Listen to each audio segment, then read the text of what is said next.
started. My name is Jay Tucker. I work at a research center at USC that's focused essentially on the convergence of the communications sector, the technology sector, and the entertainment sector. So what we focus on is really what's happening with mobile devices, digital entertainment, social media, and all that other cool stuff. I happened to start an event called Silicon Beach at USC, I think about 3 years ago, which has grown to be a pretty big deal, at least for the USC community. And one of my goals is obviously to try to take some of that technology innovation that's happening all over the place and make sure that you folks in our communities get to benefit from that. One of the things that I've heard throughout the day, people have talked about skills that are important, like learning the code, like understanding economics, like being able to tell a story about your business. Let me just, before we get started talking about investment and funding and stuff like that, I want to throw out two other things that I think are equally important. The first is learning how to work with other people, right? One of the things that happens when you're growing up in a community that doesn't have an abundance of resources is that you are not always put in positions where you get to trust other folks and collaborate. In fact, when you're coming from communities where you have to hustle a little bit more than the next person, you learn at an early age how to become independent, right? So you're not dependent on your parents and other people to be successful. But nobody tells you the power of becoming interdependent. That is to say that after you've learned how to become dependent, now you know how to collaborate with other folks. Part of that is being able to understand who you can trust. I think our previous speaker talked about vetting developers. We had one of our guests here from the NAC talk about the fact that you have some protection if you're an intern and you come up with an idea, but how do you trust a potential employer? How do you trust a partner, a lawyer, anyone, right? So part of this, when we talk about all these opportunities that are out there, when you are young and you're starting and trying stuff, we say fail fast. One of the things that you're going to fail at probably is figuring out who you can trust and who you can work with and whether or not people are going to keep their commitments and do what they said they were going to do. But that's cool, because guess what? If you're only 16 years old and you fail, you were living at home anyway.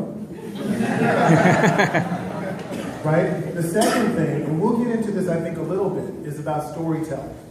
Right? We've heard people talk about storytelling in different contexts tonight. And we haven't talked today really that much about how do you make a YouTube video that goes viral. But you'll find that anything that involves technology, starting businesses and so on, involves storytelling at some point. The story you tell to the first person who's going to help you get your idea off the ground. The story you tell to somebody who might give you some money to get started. The story you tell to a bank to get a loan. The story you tell to a customer about why they need what you're selling, right? All of those are examples of where you have to start to understand what it means to get people emotionally connected with you. Because at the end of the day, it's emotion that changes people's behavior. And it's only when you change people's behavior that you create value, right? And typically, it's only when you create value that you can get paid, right?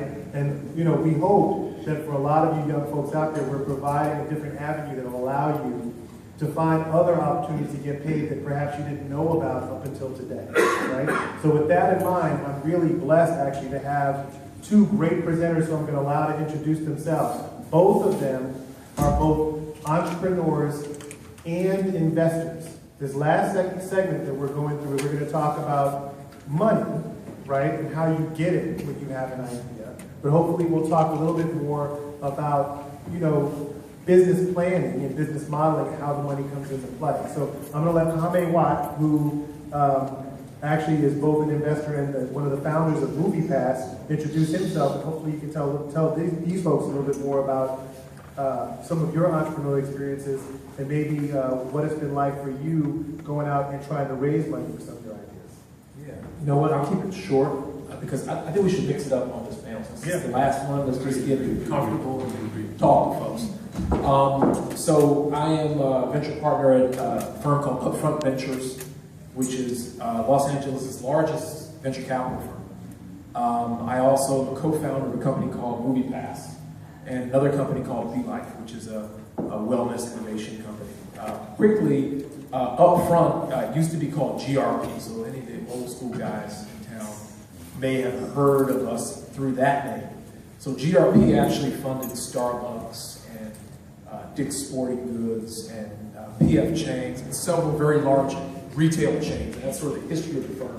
We changed our name about a year ago to Upfront because GRP stood for Global Retail Partners. We were neither global retail focused, and it was GRP Partners, which was redundant. So anyway, so I was blessed enough to get introduced to the entrepreneurial game early, and made a decision in college at Florida A&M University to not go to the board, not go work at a big company. I wanted to be creative, I wanted to be free, I wanted to try something that I wanted to do. And I got exposed to the venture capital business pretty early. And so I started a company in college, I started a company right out of school, and for most of my career I have straddled either the venture capital world or the entrepreneurial